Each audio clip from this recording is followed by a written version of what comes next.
Hello viewers and welcome back to another exciting Friday edition of the Erongo Talk. I'm your host and presenter, Lenandake Vonjo. Today we are currently joining you at this beautiful sport here at Tiger Reef in Swakopmund. We'll be bringing you the latest updates that will be happening all over the weekend over here in Swakopmund. In our show for today, we chat with 12-year-old Melvin Maclobo, who recently represented his own rugby national team for his own age group. We'll also get to know about the junior town mayor of Walvis Bay, Saradine Asoba, who will be sharing with us about her future plans. Don't go anywhere, we'll be right back.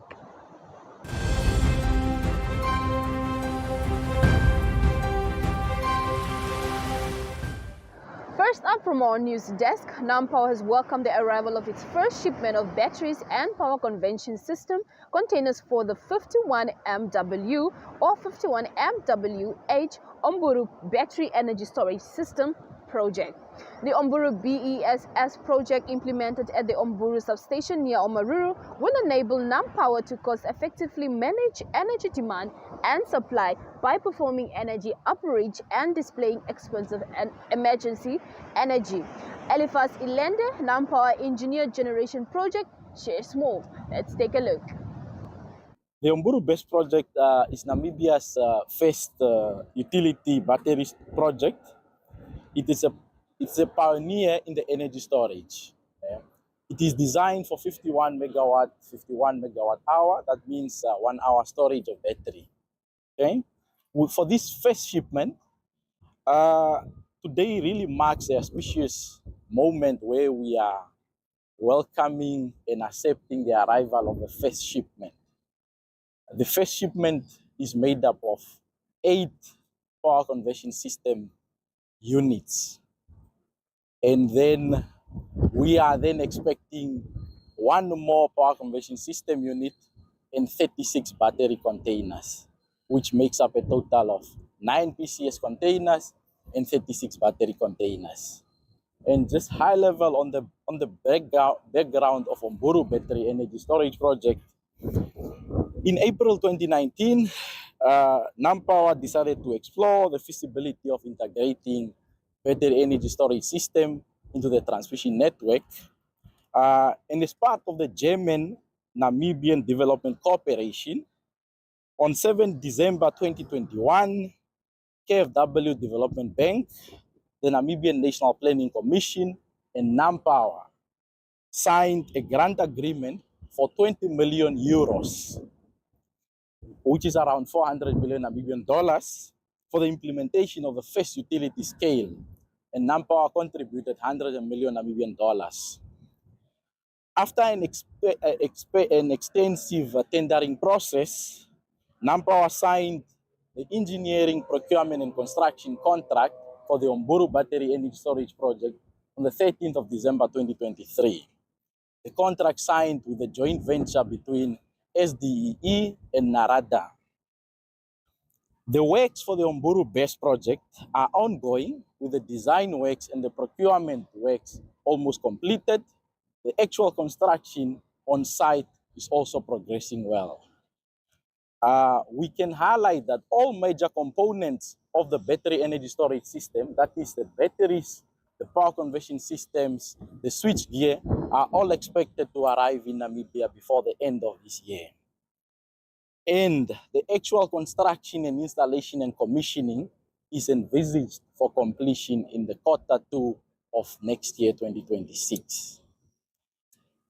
Just really as a high level, the Omburu BESS project will enable Nampower to cost-effectively manage energy demand and supply by performing energy arbitrage and displacing expensive emergency energy. It will provide various grid stability services and enabling the grid to integrate additional intermittent renewable energies whilst ensuring security of supply. With that really being said, as such, Nampower is really just hereby announcing that to the entire Namibian nation and all its esteemed stakeholders in this pioneering project that the first shipment of the Omburu BESS project, which is a pioneering project in energy storage in Namibia has arrived, and would really just like all to rejoice the moment. I thank you. In our second news, Erongo Governor Natalia Tahosis has said that the proposed truck port and staging facility by NK and O Fuels to be built outside Walvis Bay is a much-needed development. She made these remarks during an engagement session hosted by NK and O Fuels in Walvis Bay. Let's take a look. Our roads are congested, our traffic, colleagues, very much congested. So we shall have to appreciate initiatives such as these ones to regulate the movement of our trucks, to allow this very important human capital, the truck drivers, that decent, we accord them that decent, healthy life. They are tired. I have at several occasions, I had to stop them over because they are tired and ask them to take off the trucks from the road. But take off the trucks from the road to do where, to rest where, because we don't have those facilities in our region. Therefore, for me, it's a very, very welcomed initiative that we are bringing to our region. It's the right time just to put up this infrastructure. These ventures, amongst others, reflect a broader narrative that Erongo is not a content to remain a passive supplier of raw materials or a backwater port region. We are striving to be the orchestrators of value chains, integrators of smart infrastructure, and stewards of inclusive development. Thirdly, in keeping with its annual tradition and commitment to corporate social responsibility, the municipality of Swakopmund donated a total of 200,000 to 20 schools, each receiving 10,000. During her address, Deputy Mayor Somako Tondoka commented the initiative, highlighting that quality education should not be a privilege reserved for a few, but should be a societal responsibility. Let's take a look. It is with a vision in mind that the municipality of Swakopmund has once again committed itself to supporting schools through our annual school donation initiative. This program was established to provide direct, practical support to both primary and secondary schools, public and private, across the municipal boundaries of Swakopmund. It is important to emphasize that this initiative is inclusive in the design and intent. We recognize that both public and private schools play a vital role in shaping the education landscape of Swakopmund. While we may differ in structure or funding models, all schools serve one common purpose: to educate, uplift, and prepare our children for the future. Through this initiative, the municipality seeks to empower both public and private institutions equitably, because we believe that quality education should not be privilege reserved for few, but a shared society responsibility. By offering this support to all qualifying schools, regardless of their status, we are reinforcing the idea that every learner matters and every school deserves the opportunity to enhance an environment for teaching and learning. And that's it from our news desk. For more news headlines, visit our website at www.erongo.com.na.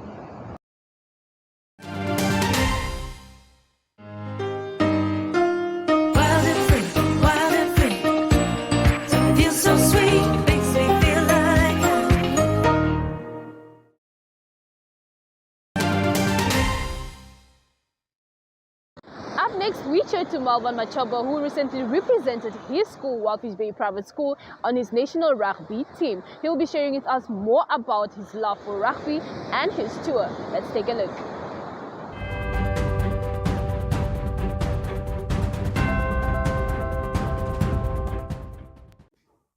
Hi, my name is Melvin Maclobo, and I've been playing rugby since I was 7 years old. What really got me started was watching the Springboks with my dad. It really motivated me to start playing rugby. Was it scary or exciting playing at that level rugby? It was scary because it was my first time playing for Namibia, and it was the first time I was on TV and getting the opportunity to make my family proud. Alvin, did you make any new friends from other towns or schools while you were on the tour? Yes, I made a couple friends, Okay, from where are most of them? mostly from Parkies and Gum. Okay, so you got the opportunity to play with a lot of boys from many different schools. Yes, Okay. What was training like? Was it really hard? Was it what you expected?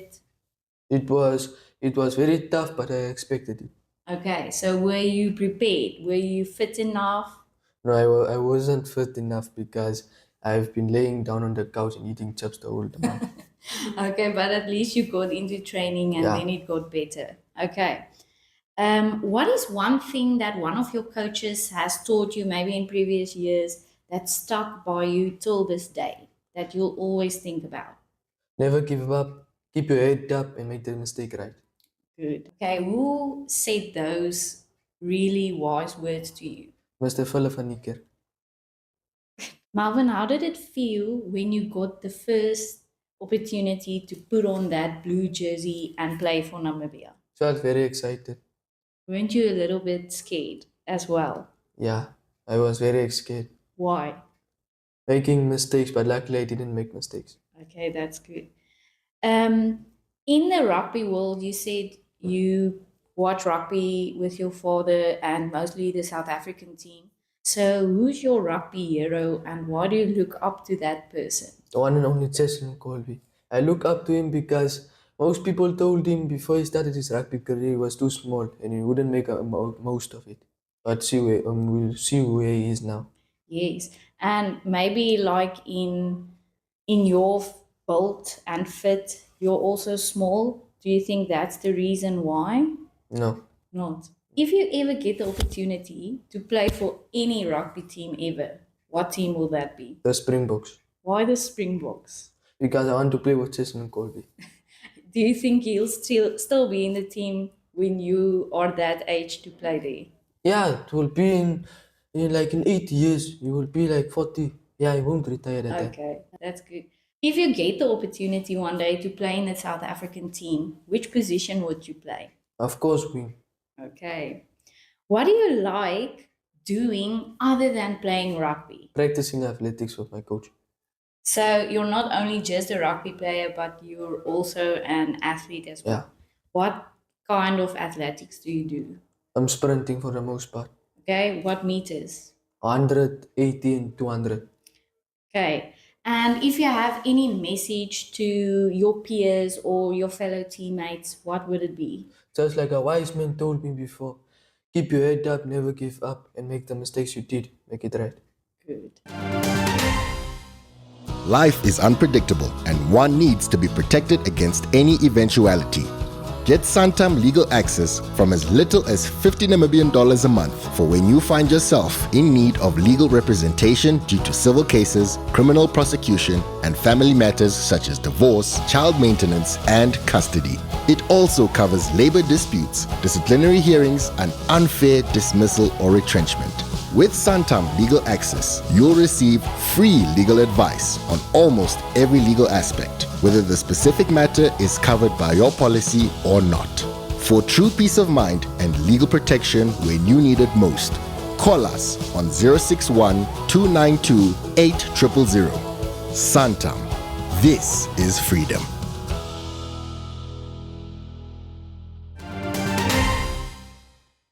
Good afternoon, everyone. My name is Saradine Asoba, and I am the newly elected junior mayor for the year 2025 to 2026 of Walvis Bay.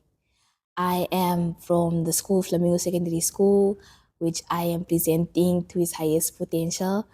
I was raised in a small town in the north. I was basically just born there in Ushakati, and then I, migrated to Walvis Bay when I was around like 8 or 9 years old with my mom. I was raised by a single parent, my mom. I love my mom so much. She's my confidant. She supports me and she just loves me.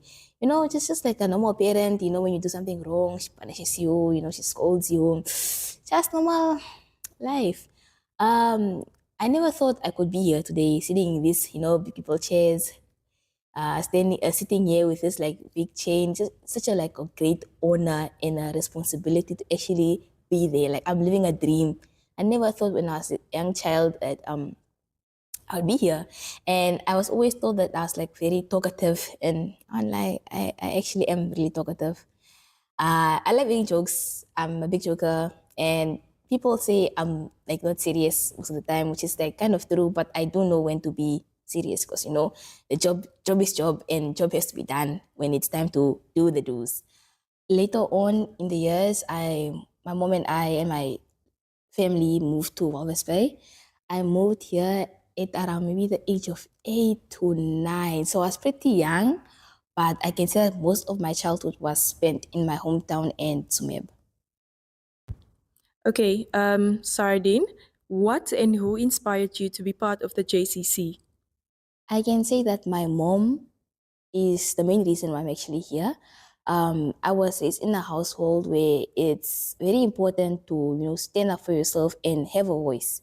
We were raised in such a manner that having a voice was you were made to feel important, even though we were a lot. You were made to feel important. You were made to feel as if your voice was supposed to be heard. And if you felt like someone that was scared or shy to talk about how they feel, then you would, in a way like empower them. You'd like support them and motivate them to speak about how they feel. I believe that drove me to be the person who I am, to be a young, responsible, confident, outspoken, and determined young lady. I believe that Taimi was her worship. She was in the JCC, I believe, when I was grade 8, because she was grade 11 at the time. She really inspired me to actually join the council, because she would come to our school, and during assembly, she would talk about the council, what make people like they feel like wanted. Should help like people who are shy or people who are be scared to even like confront or talk to teachers. She would help them come out of their shell. Even though she said that also like she was also scared. She never thought that she would be the person she was. To be so outspoken and have the confidence that she has. She tried and just faked it till she made it, but in a way that she believed in herself, not entirely like just made up. Yeah. Okay, so during the announcement of the junior mayor of Walvis Bay, and then you heard that it was your name was actually mentioned. How did you feel? Tell us about the moment. I felt like it was a very big responsibility and a great honor to actually have gotten the responsibility as junior mayor. I don't view it as a title or a way of being cool as some people, might see it. I see it as a big responsibility, and I just want to show appreciation and gratitude to the people who have motivated me and trusted me to actually carry out this responsibility effectively. Okay, so what plans or what do you plan to do during your reign? In my reign as junior mayor, my council and I plan to host initiatives and workshops, also events that empower the youth, that um, aim to further on strengthen youth engagement within the community, and to further on strengthen the youth voices, as well as just to not always just to be serious, but like to bring to make the youth feel like they have a safe space to rely on, and like a heartfelt space that they can voice their opinions and their ideas, and they will be taken on upon action. Okay, what activities do you plan to do? Activities like, okay, in sports, activities like the annual Mayoral Cup, we plan on hosting it next year, whereby we'll invite different schools for netball and soccer tournaments. Maybe next year we can also incorporate other sports, maybe like rugby, because we also have a rugby field there at Jan Vulcan Stadium. And we want to invite like all the high schools in town to come and participate, even maybe high schools from Swakopmund, because it's not really that far of a distance. And maybe other events that are more on the educational level, like maybe debates or chess tournaments or just maybe even mental health seminars just to focus more on mental health of the youth. Okay, during your reign, what would you like to achieve? I and my council would like to achieve a tangible difference in the community by increasing youth engagement, in partaking in our activities, initiatives, or workshops. And we want to do it in a way where they do it with passion and consistency, because if you have passion but no consistency, eventually it will lead you nowhere. It's basically like having data with no seconds. It's exciting at first, but then it just gets useless at some point, or it just dies out. And I would like to make a lasting legacy which will be seen by future generations to come. Not just by the next, but by the other generations to Okay, come. so where do you see yourself in 5 years? In 5 years from now, I see myself as still a responsible young woman who is continuing a legacy, or her legacy in community leadership. I see myself possibly starting my own initiatives, but at the same time, I'll still be studying at my dream university. So, tell us, what message do you have for your fellow mates? So to my youth, to the girl child, the boy child, I say let's use our voices to the right purpose. If you see someone that's a bit shy, empower them, encourage them to raise their voice and let their concerns or their ideas be heard. Let's use our energy, creativity, passion, consistency, determination, confidence, and independence to its fullest capabilities. Let's go beyond sky limits. Let's be able to come together, have stronger bonds, build and talk on initiatives, come up with workshops and events that will be able to be built on for further generations. That will not only benefit me, you, but it will benefit the whole town of Walvis Bay, and maybe it can even be implemented in other parts of the country, or not maybe even other parts of the world.